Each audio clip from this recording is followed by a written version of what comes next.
స్కార్ఫ్లు waste, హెల్మెట్లతో no use. ఇంట్లో ఉన్న రోడ్డుపై ఉన్న మనం పీల్చేది పొల్యూట్ అయిన గాలే. సిటీలో ఎయిర్ పొల్యూషన్ డేంజరస్గా ఉంది. రోడ్లపైనే ఉన్న ఇళ్లపై పడుతోంది. 100 రకాల వ్యాధులతో జనం నానా తిప్పలు పడుతున్నారు. అయితే పార్కులు, చెట్లతో గ్రీనరీ ఉన్న చోట మాత్రం గాలి కాలుష్యం తగ్గిందని చెప్తున్నాయి రిపోర్ట్స్. ఒకటి కాదు, రెండు కాదు, 100 రకాల వ్యాధులు, గాలితో వచ్చే జబ్బుల లిస్ట్ ఇది. కాలుష్యం, భూమిపై వేడి, గాలిలో తగ్గిన తేమ శాతం, సో ఆటోమేటిక్ గా పొల్యూషన్ పెరిగిపోయింది. పెరిగిన వాహనాలు, పరిశ్రమలు, తగ్గిపోతున్న చెట్లు, వీటి వల్లే కాలుష్యం భారీగా పెరిగిందంటున్నారు పర్యావరణవేత్తలు. 60 ఏళ్ల క్రితం వరకు పచ్చగా ఉన్న నగరాన్ని మనమే నాశనం చేసినట్టు చెప్తున్నారు. సిటీలో 45 లక్షల వాహనాలున్నాయి. వీటితో వచ్చే కాలుష్యాన్ని తగ్గించడం సాదాసీదా విషయం కాదు. కండిషన్లో లేని ఆటోలు, కార్లు, ఆర్టీసీ బస్సులతో భారీ పొగ రావడం మామూలే. పొల్యూషన్లో 70% వాటా వెహికల్స్దే. వీటికి తోడు పరిశ్రమలు, కన్స్ట్రక్షన్ వర్క్ జరిగే టైంలో వచ్చే దుమ్ము, ధూళి, ఇవన్నీ కలిసి గాలిని పొల్యూట్ చేస్తున్నాయి. కాలుష్యానికి మరో కారణం ఓపెన్ బర్నింగ్. చెత్తను తీసుకెళ్లి ఖాళీ ప్లేస్ లో కాల్చేస్తున్నారు అధికారులు. ఈ పొగంతా సిటీపై పడుతోంది. గాలిలో కలిసిపోయి జనం బాడీలోకి వెళ్తోంది. ఇక ఫ్యాక్టరీల నుంచి వచ్చే డేంజరస్ వ్యర్థాలు కూడా ఎయిర్ పొల్యూషన్ కి మరో రీజన్. పొల్యూషన్ కంట్రోల్ బోర్డు ఇచ్చే నివేదికల్లో గాలిలో ధూళి కణాలు పెరుగుతున్నాయని చెప్తున్నారు. SO2, NOx, carbon monoxide, carbon dioxide, benzene quantity గాలిలో పెరుగుతున్నట్టు చెప్తున్నాయి ఎక్స్పర్ట్ల రిపోర్ట్లు. నగరంలో దుమ్ము, ధూళి ఎక్కువ ఉంది అనేది మనకి PM2.5 కానీ PM10 కానీ చూస్తే తెలుస్తుంది. ఇంకోటి మెయిన్ ఏరియాస్, రోడ్స్, ప్యారడైజ్ కానీ, పంజగుట్ట చౌరస్తా కానీ, హ్యాబిట్స్ కానీ, చార్మినార్ కానీ, ఇట్లాంటి ప్రాంతాల్లో, చిక్కటపల్లి ఏరియాలో, బాలనగర్లో ఇక్కడ దుమ్ము, ధూళి మన పరిమితుల కంటే చాలా ఎక్కువ ఉన్నాయి అనేది మనకి తెలుస్తుంది. ఈ ప్రాంతాల్లోనే మనం చూస్తే ఎక్కడ చెట్లు అనేది కనిపించదు, ఎక్కడ చెట్టు కనిపించదు. సో ఇవన్నిటి దృష్ట్యా ఈ ప్రాంతాల్లో అన్నిట్లో మనకి దుమ్ము, ధూళి ఎక్కువ ఉంటుందని, అట్లాగే మిగతా వాయు కాలుష్య కారకాలు కూడా ఎక్కువ ఉంటున్నాయి. ప్రపంచంలో 1600 నగరాల్లో గాలి నాణ్యతను పరిశీలించిన వరల్డ్ హెల్త్ ఆర్గనైజేషన్ ఢిల్లీలో డేంజరస్ ఎయిర్ ఉందని చెప్పింది. ఇక అన్ని సిటీల్లోనూ ఎయిర్ పొల్యూషన్ డేంజరస్ గా పెరిగిపోతోంది. కానీ సిటీల్లోని పార్కులుండే చోట కాలుష్యం తక్కువగా ఉన్నట్టు రికార్డులు చెప్తున్నాయి. పాత వాహనాలు ఒకటి, ఇంకోటి రోడ్డు మీద భవన సామాగ్రిని మోసే లారీల్లోంచి పడ్డ దుమ్ము, ధూళి, లేకపోతే దాంట్లోంచి రాలిన ఇసుక, దాంట్లోంచి రాలిన ఇటుకలు తాలూకు మెటీరియల్, ఇవన్నీ కూడా రోడ్డు మీద చేరి దాన్ని గ్రైండింగ్ అయ్యి వచ్చే వాహనాల కింద గాలిలో తేలే దుమ్ములాగా మారుతుంది. వరల్డ్ హెల్త్ ఆర్గనైజేషన్ ప్రకారం గాలి కాలుష్యం ద్వారా 100 రకాల వ్యాధులు వస్తున్నట్టు చెప్తున్నారు డాక్టర్స్. ఊపిరితిత్తులు, గుండె జబ్బులు ఎక్కువగా వస్తున్నాయంటున్నారు. చిన్నపిల్లలు, ముసలి వారిపై ఎక్కువ ప్రభావం ఉందంటున్నారు. బాబోయ్, అప్పుడే తెల్లవారిపోయిందా, మళ్ళీ పొల్యూషన్లో వెళ్ళాలా, ఈ ట్రాఫిక్ జామ్లో ఇరుక్కోవాలా, ఇది అందరూ కూడా తెల్లవారు లేవగానే డ్యూటీకి వెళ్ళే వాళ్ళు కావచ్చు, వేరే అవసరాల కోసం వెళ్ళే వాళ్ళు కావచ్చు, ఆలోచించే అంశం ఇదే. సో పొల్యూషన్లో వెళ్ళడానికి అందరూ భయపడుతూనే ఉంటారు. సో పొల్యూషన్లో వెళ్తే అసలు ఎలాంటి అనర్థాలు వస్తున్నాయి, అసలు వాటిని తప్పించుకోవడం ఎలా అనేది ఈరోజు మన డిస్కషన్ పాయింట్. మనతో పాటు స్టూడియోలో జాయిన్ అవుతున్నారు doctor Nalini, consultant pulmonologist, continental hospital నుంచి. డాక్టర్ గారు హాయ్ అండి. యా మేడం, పొల్యూషన్ ఎక్కువ దేనివల్ల వస్తుందంటారు? ఈ పొల్యూషన్ గురించి దేనివల్ల వస్తుందో చెప్పే ముందు, యాక్చువల్లీ ఈ పొల్యూషన్ అనేది ఎట్లాంటిదంటే మనకి అసలు ఏ జబ్బులు వస్తాయి అనేది కూడా మనకి దీనివల్ల ఈవెన్ కామన్ మ్యాన్కి తెలియడం కష్టం అనమాట. ఇప్పుడు వాతావరణం వల్ల మనుషుల మీద ఎలాంటి జబ్బుల ప్రభావం ఉంది అనేది చూస్తే, ఇప్పుడు మనకి ఏ సైక్లోన్ వచ్చింది అనుకోండి, సునామీ వచ్చింది అనుకోండి, వైజాగ్లో హుదూద్ వచ్చింది, ఇంతమంది వస్తే ఇన్ని రకాలుగా ఎఫెక్ట్ అయ్యారు, లేదా ఈ జబ్బులు వస్తున్నాయి అని తెలుస్తుంది. అలాగే ఎక్కడైనా ఎర్త్క్వేక్ వచ్చినా కూడా, వాతావరణంలో మనకి ఏం చేంజ్లు వచ్చినా కూడా ఈ కెలామిటీస్ అనేవి మనకు తెలుస్తుంది. కానీ ఈ పొల్యూషన్ అనేది ఏంటంటే ఇది ఒక చాప కింద నీరులాగా, ఒక డెడ్లీ పాయిజన్ లాగా తయారవుతుంది అనమాట. మనం డైరెక్ట్గా ఓకే పొల్యూషన్లో ఎఫెక్ట్ అయ్యాం, మనకి ఇవాళ ఈ నెక్స్ట్ 1 వీక్లో దగ్గు, ఆయాసం వచ్చింది అనుకోవచ్చు. కానీ తెలియకుండా కూడా మనకి చాలా రకాల జబ్బులు ఈ పొల్యూషన్ వల్ల వస్తాయన్నమాట. సో ఇందాక మీరు చెప్పినట్లుగా ఈ పొల్యూషన్ అనేది మెయిన్గా మనం చేసుకున్నదే. సో మనం ఎప్పుడైతే మనం చెట్లు నాటడం తగ్గించేసి, డిఫారెస్టేషన్ చేసేసి, కాంక్రీట్ బిల్డింగ్స్ వచ్చేసి, మొత్తం డెవలప్మెంట్ అనేది మంచిదే, టెక్నాలజీ మంచిదే, కానీ దాన్ని కరెక్ట్గా యూజ్ చేసుకోలేకపోతే మనం ఓవర్ యూజ్, అబ్యూజ్ ఎప్పుడైతే చేస్తామో అప్పుడే ప్రాబ్లమ్ స్టార్ట్ అవుతాయి. అంటే మేడం 100 వ్యాధులు అంటే నాట్ ఎ జోక్. సో అందులో సీరియస్ అన్ని ప్రాణాంతకం అన్ని ఇలాంటివి చాలామందికి తెలియదు అసలు. సో కొన్ని ఎగ్జాంపుల్స్ ఏమైనా చెప్పగలుగుతారా? రైట్. సో ఇప్పుడు ఈ పొల్యూషన్ మనకి ఇండియాలో ఇంకా అవేర్నెస్ చాలా తక్కువ. సో మనం వరల్డ్ హెల్త్ ఆర్గనైజేషన్ సర్వే ప్రకారం 2012 డేటా ప్రకారం చూస్తే ఈ పొల్యూషన్ వల్ల త్వరగా అంటే ప్రిమెచ్యూర్ డెత్స్ అంటాం అనమాట, త్వరగా చనిపోయిన వాళ్ళు 3.7 మిలియన్స్ 2012లో మాత్రమే. అయితే వీళ్ళల్లో 85% మంది ఎక్కువగా గుండెకి సంబంధించిన జబ్బుల వల్ల చనిపోయారు పొల్యూషన్ వల్ల. అందులో 85% గుండె, బ్రెయిన్ ఈ స్ట్రోక్స్ వచ్చి చనిపోతే ఒక 16% మంది ఊపిరితిత్తుల వల్ల చనిపోయారు, ఊపిరితిత్తుల జబ్బుల వల్ల. ఇంకో 6% మంది క్యాన్సర్ల వల్ల. సో ఇప్పుడు ఇప్పుడు మనం చూసేది ఏంటంటే పేషెంట్కి ఏమన్నా ఈవెన్ డాక్టర్లు కానీ పేషెంట్లు కానీ అప్పటికప్పుడు చూస్తాం. కానీ చాలా సంవత్సరాలు పొల్యూషన్కి ఒకే సిటీలో ఉంటూ ఆ సిటీలో కనుక చాలా పొల్యూటెంట్స్ ఉన్నప్పుడు అలాగా ఓవర్ ఇయర్స్ ఎక్స్పోజ్ అయినప్పుడు ఏమవుతుంది అనేది ఇంకా మనకి ఇండియాలో ఎక్కువ స్టడీస్ జరగట్లేదు. We know that pollution is dangerous, long term effects ఉంటాయని. ఇప్పుడు మనకి 2013లో వరల్డ్ హెల్త్ ఆర్గనైజేషన్ పొల్యూషన్ వల్ల క్యాన్సర్లు, ముఖ్యంగా లంగ్ క్యాన్సర్ కూడా రావచ్చు అని నిర్ధారించింది. సో స్మోకింగే కాదు, పొల్యూషన్ వల్ల కూడా లంగ్ క్యాన్సర్ రావచ్చు అని ఇప్పుడు నిర్ధారణ అయింది అనమాట మనకి. అట్లా రకరకాల డేంజరస్ జబ్బులు పొల్యూషన్ వల్ల రావచ్చు. అంటే విక్టిమ్స్ ఎవరు ఉంటున్నారు ఎక్కువ మట్టుకి? అంటే పరిశ్రమలు దగ్గరలో ఉన్న వాళ్ళు ఉంటున్నారా, లేదంటే ఎక్కువగా మార్కెటింగ్ ఫీల్డ్లో లేదంటే రోడ్ల పైన ఎక్కువ ట్రావెల్ చేయాల్సి వచ్చిన వాళ్ళు ఉంటున్నారా? ఎవరు ఉంటున్నారు ఎక్కువగా? That's a good question actually. ఎవరు అంటే అందరూ భయపడాల్సిన అవసరం ఉందా ఎవరు అనేది? పొల్యూషన్ అనేది రెండు రకాలుగా ఉంటుంది, అర్బన్ పొల్యూషన్, రూరల్ పొల్యూషన్. సిటీస్లో ఉంటున్న వాళ్ళు, విలేజెస్లో ఉంటున్న వాళ్ళు, రెండు రకాలు ఉన్నారు. ఇప్పుడు సిటీస్లో ఉంటున్న వాళ్ళని చూసుకుంటే ఏంటంటే ఒకటి మీరు అన్నట్టుగా ట్రాఫిక్లో ఎక్కువసేపు ఉండేవాళ్ళు. 3 ఇంపార్టెంట్ ఫ్యాక్టర్స్ ఉంటాయి. ఒకటి ఎంతకాలం పొల్యూషన్కి ఎన్ని గంటలు ఎక్స్పోజ్ అవుతున్నారు, ఏ టైప్ ఆఫ్ పొల్యూషన్కి ఎక్స్పోజ్ అవుతున్నారు అనేది. ఇంకొకటి మన కండిషన్ ఎట్లా ఉంది, మన ఊపిరితిత్తుల కండిషన్ కానీ అండర్లయింగ్ ప్రాబ్లం ఎలాంటిది ఉంది అనే దాన్ని బట్టి ఉంటుంది అనమాట.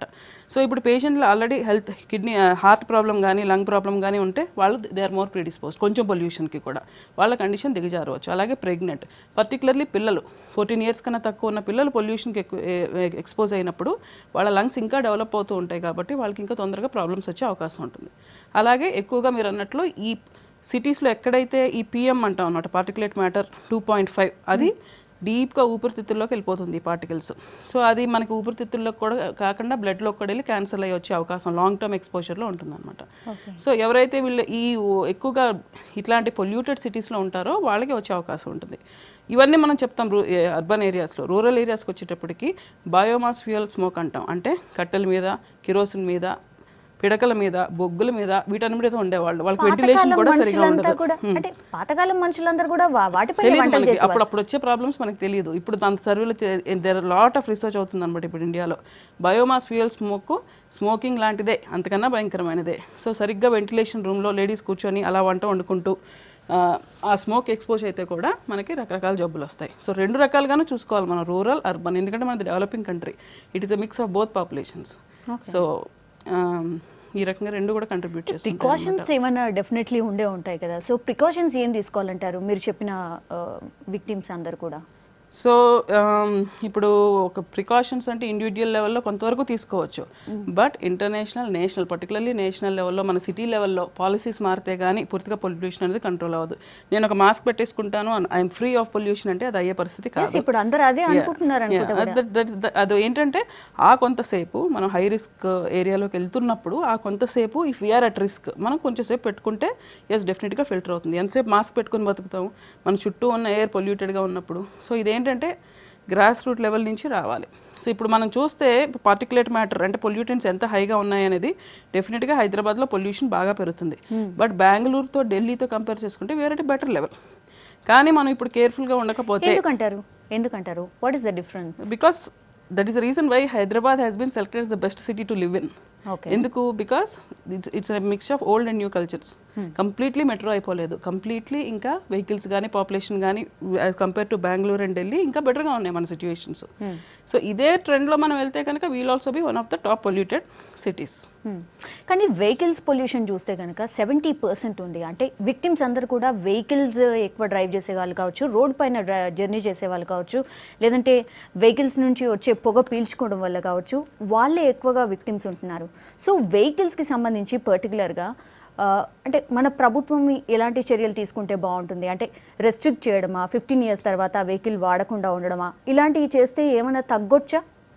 డెఫినెట్లీ ఏదో ఒకటి చేయాలి. Like in Singapore if you can put a limit on the number of vehicles. చిన్న కంట్రీ అయినా మరి అంత ఎందుకు అభివృద్ధి అయింది సింగపూర్ లాంటి కంట్రీ? మనకి ఇంత మ్యాన్ పవర్ ఉంది, ఇండియాలో మ్యాన్ పవర్కి కొరతే లేదు. If you can use that man power, మనకి పాపులేషన్ ఎక్కువ అనుకోకుండా ఆ మ్యాన్ పవర్ని మనం కరెక్ట్ పద్ధతిలో వాడి, ఇప్పుడు ఐ థింక్ మన ప్రైమ్ మినిస్టర్ కూడా ప్రమోట్ చేస్తున్నారు at least once a week cycle మీద వెళ్ళండి అని.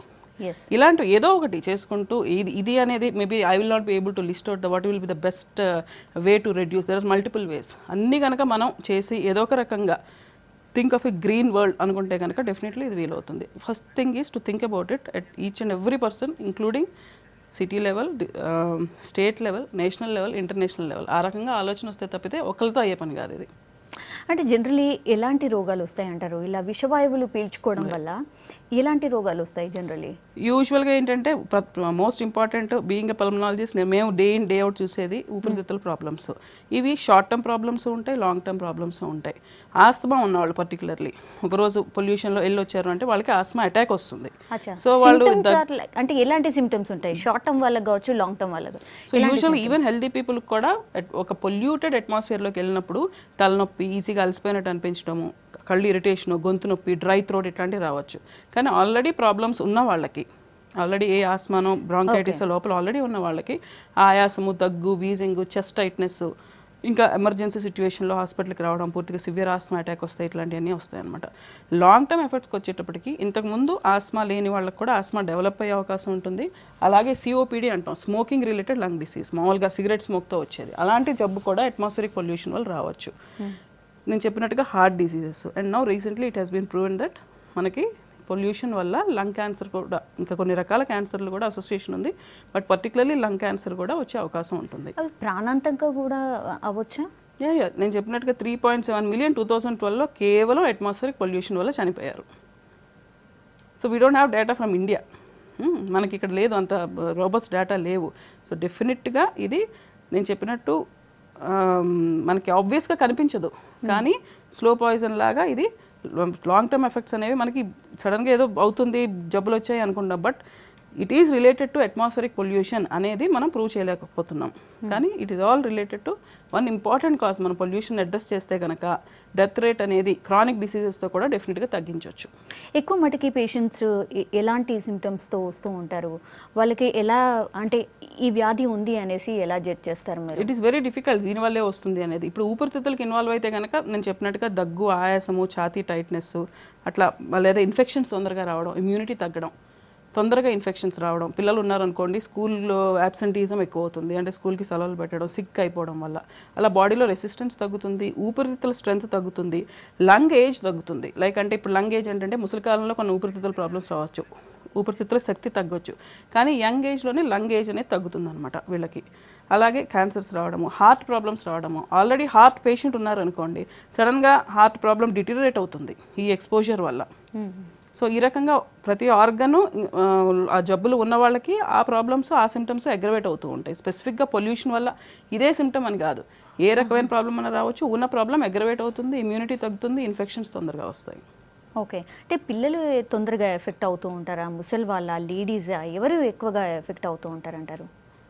పిల్లలు as a said less than 14 years of age they are very very predisposed, వాళ్ళకి తొందరగా వచ్చే అవకాశాలు ఉంటాయి. అలాగే ప్రెగ్నెంట్ లేడీస్.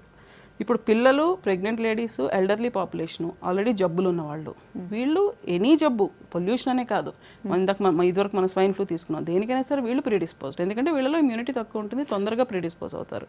అలా కాకుండా కొన్ని రకాల ఆక్యుపేషన్స్ లైక్ ట్రాఫిక్ కానిస్టేబుల్స్ ఉంటారు, definitely they are more prone for pollution problems అనమాట. సో వాళ్ళకి మళ్ళీ కొన్ని రకాల మాస్కులు వాడడము, ఆ టైంలో అది అవన్నీ చేస్తుంటారు, కొన్ని రకాల టైం గ్యాప్ ఇవ్వడము అట్లాంటివి. సో రోడ్డు మీద ఎక్కువ ఉండేవాళ్ళు, in cities where pollution levels are very high, definitely they are more. So వాళ్ళకి తప్పదు, మీరు అన్నట్టు ఫర్ ఎన్ ఎగ్జాంపుల్ ట్రాఫిక్ పోలీసులనే తీసుకుందాం, వాళ్ళకి తప్పదు, డైలీ డ్యూటీ అక్కడే.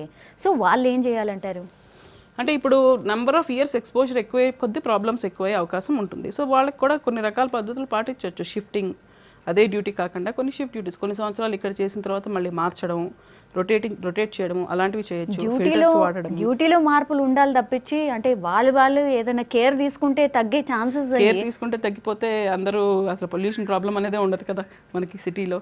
సో పొల్యూషన్ అనేది పెరుగుతూ పోతూ ఇండివిజువల్ లెవెల్లోనే నేను కేర్ తీసుకోవాలంటే అది అయ్యే పని కాదు. సో డెఫినెట్లీ పొల్యూషన్ అనేది ప్రోగ్రెస్ అవ్వకుండా చూసుకోవాలి. ఇండివిజువల్ లెవెల్లో ఆ హెల్త్ ప్రాబ్లమ్స్ ఉన్న వాళ్ళు ఆ డ్యూటీ కాకుండా ఇంకో డ్యూటీ చేయడము, ఎయిర్ ఫిల్టర్స్ వాడడము, N95 మాస్క్ అంటాం అనమాట. ఆ మాస్క్ వేసుకుంటే అది ఆ టైంలో అట్లీస్ట్ ఆ అంబియంట్ ఎయిర్లో ఉన్న పొల్యూటెంట్స్ లోపలికి వెళ్ళకుండా ఉంటాయి ఆ డ్యూటీలో ఉన్నప్పుడు. అలాంటివి చేయడము అలాంటివి కొన్ని చేయొచ్చు. ఓకే, మాస్కులు అంటే చాలా మటుకి డిఫరెంట్ మాస్కులు దొరుకుతున్నాయి మేడం మీరు అన్నట్టు. కానీ వన్ డే యూజబుల్ మాస్క్గా అవి రకరకాల డౌట్స్ చాలా మందికి ఉన్నాయి. మాస్క్ కొనేసాం కదా పెట్టుకున్నాం కదా అని అనుకుంటున్నారు, వీఆర్ సేఫ్ అనుకుంటున్నారు. కానీ అది ఎంతవరకు సేఫ్ అంటారు? సింపుల్ మామూలు మాస్కులు పెద్ద పనికిరావు, ఎందుకంటే they are not air tight. And ఇప్పుడు మాస్కుల వల్ల ఏమవుతుందంటే లార్జ్ పార్టికల్సే ఫిల్టర్ అవుతాయి. కానీ మనకి పొల్యూషన్ వల్ల మనిషిలో వచ్చే ప్రాబ్లమ్స్ అన్నీ కూడా స్మాల్ పార్టికల్స్ అంటే less than 2.5 or less than sometimes less than 10 microns, అంటే ఇన్విజిబుల్ అవి. సో లార్జ్ పార్టికల్సే మనకి ఫిల్టర్ అవుతాయి ఈ మాస్క్ వల్ల, మామూలు రొటీన్ మాస్కుల వల్ల. సో చిన్నవన్నీ లోపలికి వెళ్ళిపోతూనే ఉంటాయి, ఊపిరితిత్తుల్లో డీప్గా వెళ్తే అక్కడి నుంచి రక్తంలో కూడా వెళ్ళొచ్చు. సో అదే మన సాటిస్ఫాక్షన్ ఒక మాస్క్ కట్టుకున్నాము అంటే. అలా కాకుండా హై ఎఫిషియన్సీ మాస్క్ అని ఉంటాయి అనమాట, N95 మాస్క్ అంటాం. స్వైన్ ఫ్లూ అప్పుడు కూడా చూసాం మనం అవి. So N95 mask it has been proven occupationally safe అనేసి. ఈ ఆక్యుపేషనల్ డస్ట్ కానీ అట్మాస్ఫియరిక్ పొల్యూషన్ నుంచి కానీ ఆ మాస్క్లో ఎఫెక్టివ్ ఉంటాయి. రియలీ అంటే చాలామంది మార్నింగ్ లేవగానే మార్నింగ్ వాక్స్కి కూడా వెళ్తూ ఉంటారు మేడం. ఎక్కువ మటుకి అంటే for an example KBR park తీసుకుందాం, లేదంటే ఓయూ తీసుకుందాం, అక్కడే వెళ్ళి వాకింగ్ చేస్తూ ఉంటారు. పొల్యూషన్ ఫ్రీ కోసము వన్ ఆఫ్ ది పాయింట్ కావచ్చు, హెల్త్ కోసము కూడా కావచ్చు. అయితే ఇంట్రెస్టింగ్ పాయింట్ ఏంటంటే అక్కడే పొల్యూషన్ తక్కువగా ఉంటుంది. సో ఆ మార్నింగ్ వాక్ సరిపోతుందా, డే అంతా క్యారీ అవుతుందా వాళ్ళకి? ఆ నిమిషంలో మనకి పొల్యూషన్ తగ్గుతుంది, కానీ it is not, I mean when you go ఇంట్ ఏ క్రౌడెడ్ ఏరియా మళ్ళీ పొల్యూషన్ ఎంత టైం ఎక్స్పోజ్ అయ్యేదానో అన్నదాన్ని బట్టి ఉంటుంది. ఇప్పుడు నేను మంచిగా ఆక్సిజన్ పీల్చుకున్నాను కాబట్టి తర్వాత ఎంతైనా పొల్యూషన్కి ఎక్స్పోజ్ అవ్వచ్చు అంటే కుదరదు కదా అట్లా. సో అంటే యాక్చువల్లీ ఒక సర్వే చెప్తున్న రిపోర్ట్ ఏంటంటే చెట్లు ఎక్కువగా ఉన్న ఏరియా ఏదైతే ఉంటుందో అది సేఫ్, లేదంటే పొల్యూటెడ్ ఏరియా అని చెప్తోంది. సో చెట్లు నాటడం వల్ల ఈ పొల్యూషన్ ఏమైనా తగ్గించవచ్చు? డెఫినెట్గా, అందులో డౌట్ లేదు. ఇప్పుడు one of the causes is మన ఇండస్ట్రియలైజేషన్ పెరిగిపోయి, రియల్ ఎస్టేట్ పెరిగిపోయి, చెట్లన్నీ తగ్గిపోవడం వల్ల కూడా ప్రాబ్లం ఎక్కువైపోతుంది, వార్మింగ్ ఎఫెక్ట్ పెరుగుతుంది. చెట్లు ఉంటే డెఫినెట్గా పొల్యూషన్ లెవెల్స్ తగ్గుతాయి. ఇట్ హస్ బీన్ ప్రూవన్, అందులో డౌటే లేదు. చెట్లను ఎక్కువ పెంచి మనం మన ఫ్యూయల్ ఎఫిషియెంట్ వెహికల్స్ చేసుకుని పొల్యూషన్ చెక్కులు చేసుకుంటూ ఇప్పుడు చూస్తూ ఉంటాం కొంతమంది రోడ్డు మీద వెళ్ళేటప్పుడు వెనకాల బ్లాక్ స్మోక్ వస్తూనే ఉంటుంది. సో నోబడీ బాదర్స్, మనం బాదరమో వాళ్ళు బాదరవరు. సో ఇలాంటివన్నీ తగ్గించుకొని ఇంకోవైపు చెట్లను మనం డిఫారెస్టేషన్ తగ్గించుకుంటా ఉంటే definitely we can tackle this problem. కాకపోతే మల్టిపుల్ లెవెల్స్లో ఇనిషియేటివ్ రావాలి. ఓకే, మంచి ఆక్సిజన్ దొరకడానికి ఏమైనా కొత్త మాస్క్లు ఏమైనా వచ్చాయా ఈ మధ్యకాలంలో? దానివల్ల ఏమన్నా యూస్ ఉందా? Nothing like natural oxygen. అవునా? ఆక్సిజన్ అనేది it is very expensive. And మేము పేషెంట్లకు రాస్తూ ఉంటాం, ఒక ఆక్సిజన్ సిలిండర్ తీసుకుంటే వాళ్ళు రోజుకి ఎంత ఖర్చు పడతారో అడిగితే వాళ్ళకి తెలుస్తుంది. ఆ ఆక్సిజన్ సిలిండర్ మనం ఒక రొటీన్గా పెట్టుకోవాలి అంటే రోజుకి 2 రోజుల్లో అయిపోతుంది అది. సో మనం ఆర్టిఫిషియాలిటీకి ఎక్కువ వెళ్ళిపోతున్న కొద్దీ మనం ఎక్కడ వెళ్తామో మనకి తెలియదు. సో మనం ఏ స్టేజ్లో ఉన్నాం ఇప్పుడు? అంటే ఆక్సిజన్ కూడా పెట్టుకొని తిరిగే పరిస్థితిలో ఉన్నామా, లేదంటే కొంతవరకు సేఫ్లో ఉన్నామా? వేరే కంట్రీస్, జపాన్, చైనా అలాంటి కంట్రీస్లో చూస్తే మన సిటీ డెఫినెట్గా ఈవెన్ ఇండియాలో కంపేర్ చేస్తే కూడా మన city it is definitely better. I think రీసెంట్గా ఏప్రిల్లో వచ్చిన సర్వే ప్రకారం, I think last year survey అనుకుంటా అది, ఢిల్లీ కన్నా కూడా బెంగళూరులో ఈ పార్టికులర్ మ్యాటర్ అనేది చాలా హై లెవెల్స్లో ఉంది. ఆల్మోస్ట్ 178 ఎంత ఉంది. మన హైదరాబాద్లో వచ్చేసి 58 particulate matter levels. Okay, Delhi in the winter seasons worst అనమాట. సో ఆ రకంగా ఇండియాలో చూసుకుంటే హైదరాబాద్ ఇంకా హై లెవెల్స్లో లేదు. అలా అనుకొని సంతృప్తి పడకూడదు. It should be less than 20. ఐడియల్గా మంచిగా జబ్బులు రాకుండా మీరు అన్నట్టుగా వాతావరణం సేఫ్గా పీల్చుకోగలగాలి అంటే the level should be at least ఐడియల్గా లెస్ దెన్ 25 ఉంటే బెటర్ అనమాట. Okay, as a doctor, as a pulmonologist, what do you suggest? అంటే ఈ ఎయిర్ పొల్యూషన్ నుంచి సేఫ్గా మనం ఉంచుకోవడానికి what do you suggest? Last 1 minute conclusion points. So ఈ ఎయిర్ పొల్యూషన్ వల్ల ప్రాబ్లమ్స్ రాకుండా, అంటే ఎక్కువ అగ్రవేట్ కాకుండా కావాలి అంటే ఆల్రెడీ ప్రాబ్లమ్స్ ఉన్న వాళ్ళలో అవేర్నెస్ ఎక్కువ ఉండాలి. ఆల్రెడీ హెల్త్ ప్రాబ్లమ్స్ ఉన్న వాళ్ళు ఏమన్నా పొల్యూషన్కి ఎక్స్పోజ్ అయిన తర్వాత ఎర్లీగా ఉన్నప్పుడే సిమ్టమ్స్ వచ్చినప్పుడు డాక్టర్ని కాంటాక్ట్ చేసి అవసరమైన ట్రీట్మెంట్ తీసుకోవడం అనేది చాలా ఇంపార్టెంట్. ఇంకొకటి హైలీ పొల్యూటెడ్ ఏరియాస్లోకి వెళ్ళకుండా ఉండడం బెటర్. ఎంతో తప్పనిసరి అయితే అప్పుడు మాస్కులు పెట్టుకొని వెళ్ళడం బెటరు. అదర్వైజ్ చాలా పొల్యూటెడ్ ఏరియాస్, ఇప్పుడు కొన్ని ఏరియాస్ ఇందాక మీరు చెప్పారు సనత్ నగర్, అలా కొన్ని ఏరియాస్ అని. సో అలా ఆల్రెడీ కాంప్రమైజ్డ్గా ఉండి హార్ట్ కానీ లంగ్ కానీ ప్రాబ్లమ్స్ ఉన్న వాళ్ళు వీలైనంత వరకు అలాంటి ఇండస్ట్రీ అట్మాస్ఫియర్లోకి వెళ్ళకుండా ఉంటే బెటర్గా ఉంటుంది. ఇంకొకటి of course for anybody's health, మన చుట్టూ ఉన్న వాతావరణం పూర్తిగా మన కంట్రోల్లో లేదు, but good diet, exercise and sleep, these are very important. ఇవి చేస్తే కనుక మనకి ఇమ్యూనిటీ అనేది డెవలప్ అవుతుంది. థ్యాంక్ యూ సో మచ్ అండి నళిని గారు, స్టూడియోకి వచ్చి వెరీ వాల్యుబుల్ పాయింట్స్ చెప్పినందుకు థ్యాంక్ యూ సో మచ్ అండి. సో డాక్టర్ గారు చెప్పినట్టు అవన్నీ కేర్ తీసుకుంటే కనుక పొల్యూషన్ బార్ నుంచి కొంతవరకు మనం కాపాడుకోగలుగుతాం. That was discussion. Stay tune to V6 news as it is.